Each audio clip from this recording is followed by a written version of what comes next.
बिस्मिल्लाहिर्रहमानिर्रहीम। मैं ये बात रिकॉर्ड पर लाने के लिए बना रहा हूं कि आजकल में खुदा ना खास्ता मुझे कोई नुकसान पहुंचता है, मेरी टीम के किसी मेंबर को कोई नुकसान पहुंचता है, हमारे किसी साथी की जान जाती है, तो कानून नाफिज करने वाले इदारों को ये मालूम हो कि इसके पीछे कौन हो सकता है। वैसे तो 8 साल में टीम सरेआम ने जितने भी जराइम पेशा अफराद को बेनकाब किया, उनमें से जिसका भी बस चले वो हमें गोली मारने से कम नहीं करेगा। हर एक हमारी जान का दुश्मन है। सोशल मीडिया पर भी ये लोग इनके हवारी अक्सर कैंपेन्स चलाते रहते हैं।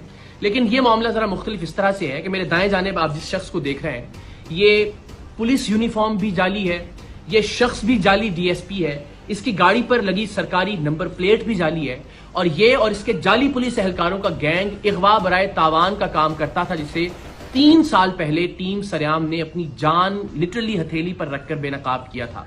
रेंजर्स के साथ हमने कार्रवाई की थी, इस गैंग में हमारे लोग शामिल रहे और इगवा बराए तावान की इसकी कार्रवाइयों को खुफिया कैमरों पर रिकॉर्ड किया। ऐसी सूरत में कि अगर इसे पता चल जाता कि ये लोग टीम सरेआम के लोग हैं तो वो उसी वक्त उन्हें गोली मारता, गुरेज नहीं करता गोली मारने से। क्योंकि उन्हीं कार्रवाइयों के दौरान जब हम ये खुफिया कैमरे पर रिकॉर्डिंग कर रहे थे, इसने एक लड़की को अगवा करने के दौरान मुजाहमत पर उसे बेझिझक गोली मार दी थी और फिर बाद अज़ां वो अब्बासी शहीद अस्पताल में ज़ेरे इलाज भी रही थी। 3 साल पहले जुलाई ही में हमने इसके खिलाफ कार्रवाई की। रेंजर्स के साथ अंडा मोड़ पर इसका अगवा बराए तावान का जो अड्डा था उसे बेनकाब किया। वहां से 2 लड़कियां और एक शख्स हमें, जिनके हाथ और पैर बंधे हुए थे, लरसते कांपते हुए वहां से बाजियाब करवाए हमने, और इस शख्स को रेंजर्स ने गिरफ्तार कर लिया। इसकी गिरफ्तारी के बाद यह पता चला कि इस पर कत्ल के 3 मुकदमात, कम से कम 3 मुकदमात मुख्तलिफ थानों में दर्ज हैं। उन थानों की पुलिस आई, इंटेरोगेट किया और इसको गिरफ्तार कर लिया अमली तौर पर उन 3 कत्ल के मुकदमात में भी। लेकिन सुभान अल्लाह, अल्लाह इस मुल्क के निज़ाम इंसाफ को बेहतर करे कि लोअर कोर्ट से तो इसकी बेल खारिज होती नहीं, लेकिन 3 साल बाद हाई कोर्ट से इस शख्स की जमानत मंजूर हो गई। और ये शख्स जो 3 कत्ल के मुकदमात में मतलूब था, जिसे हमने सबूतों के साथ रेंजर्स के साथ जाके बाजियाब करवाया था, जिस वक्त रेंजर्स ने और हमने ये कार्रवाई की उस वक्त इसके अगवा बराए तावान के अड्डे से 3 लोग, जिनमें 2 लड़कियां शामिल थीं, वो जंजीरों में बंधे हुए वहां से बाजियाब हुए। लेकिन उसके बावजूद ये शख्स मुआशरे में बाहर आ गया, और बाहर आने के बाद इसने क्या किया, वो शख्स जो हमारा खैर खा था, जिसे आप इन्फॉर्मर भी कह सकते हैं, जिसने हमारे अराकीन को इसके गैंग में शामिल करवाया था, और वो बेचारा अब तक 4 घर इसके खौफ से तब्दील कर चुका था। इसने उसका घर तलाश किया, उसके घर में जाके पिस्तौल के जोर पर उसे नींद की गोलियां खिलाई, नकाब उड़ाया, अपने दूसरे साथी को इसी हमारे साथी की चाबी दी कि गाड़ी स्टार्ट करे और दरवाजे के बाहर ले आए, और इसको अपार्टमेंट से नीचे उतार कर लेकर आया। और इरादा ये था कि इसको अगवा करके लेकर जाए अपने अड्डे पर और तशद्दुद करके इसको मारे ताकि इबरत का निशान बना सके। लेकिन अल्लाह की करनी, अल्लाह को कुछ और मंजूर था। सीसीटीवी फुटेज आप देख सकते हैं कि ये जैसे ही वो नकाब के साथ इसको लेकर नीचे उतरा, वो गोलियों का असर अल्लाह की मेहरबानी से जायल हुआ, और हमारा जो साथी था वो वहां से भागा। ये उसके पीछे भागा, लेकिन तब तक इसने फिर रियलाइज किया कि अब मुझे इसका पीछा नहीं करना चाहिए। वापस आया और उसकी गाड़ी को लेकर ये लोग चले गए।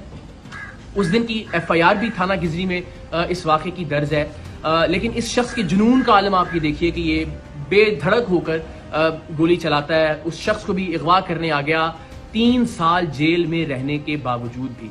सो हमारी जान तो हाजिर है पाकिस्तान के लिए, हमारा खून हाजिर है हर वक्त पाकिस्तान के लिए। हम हर जगह सरेआम जाते हैं, इवेंट्स के अंदर लोगों के दरमियान मौजूद होते हैं, रिकॉर्डिंग्स कर रहे होते हैं। सो ये जिंदगी तो हाजिर है इस कॉज के लिए।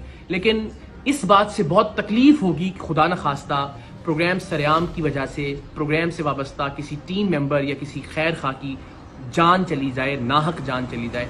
तो आप सबसे मेरी ये रिक्वेस्ट है कि अब तक हमने जो भी कंट्रीब्यूट किया है सोसाइटी के लिए, हमने कभी कुछ नहीं मांगा। मेरी सिर्फ ये रिक्वेस्ट है कि अगर आप में से कोई भी शख्स इस शख्स को जानता है जिस पर 3 कत्ल की FIR हैं, अब इस अगवा की कोशिश की FIR भी हो गई, जो हमने लोग बाजियाब करवाए थे रेंजर्स के साथ जाकर, उसकी FIR भी मौजूद है, इसके क्राइम के तमाम तर रिकॉर्डिंग्स भी मौजूद हैं। अगर आप इसको जानते हैं, इसके ठिकाने के बारे में जानते हैं, तो प्लीज़ पुलिस की हेल्पलाइन पर या रेंजर्स की हेल्पलाइन पर आप ज़रूर कॉल करके बताइए इस शख्स के बारे में, ताकि इसको गिरफ्तार किया जा सके। वंस अगेन, मेरी ज़िंदगी का मामला नहीं है और ना ही मेरी ज़िंदगी का मसला है। अल्लाह ने चाहा तो ज़ाहिर जुरात कब्र में है, हमारा ईमान है, हमारा यकीन है कि उसे कोई टाल नहीं सकता।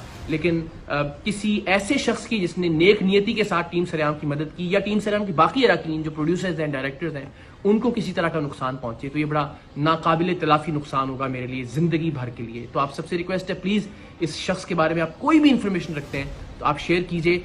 کم سے کم یہ ضرور کیجئے کہ اس ویڈیو کو میکسیمم شیئر کیجئے اپنے واٹس ایپ گروپس میں، سوشل میڈیا پر، تاکہ زیادہ سے زیادہ لوگوں تک یہ پہنچ سکے، اور شاید کسی ایسے شخص تک یہ پہنچ جائے جو اس شخص کے بارے میں، جو جعلی ڈی ایس پی ہے وجی، اس کے بارے میں کوئی معلومات پولیس کو یا رینجرز کو دے سکتا ہو۔ باقی مجھے، میری ٹیم کو، اور خاص طور پر ہمارے ساتھی کو اپنی دعاؤں میں یاد رکھیے۔ اللہ تعالیٰ پاکستان کا حامی و ناصر ہو۔ پاکستان زندہ باد۔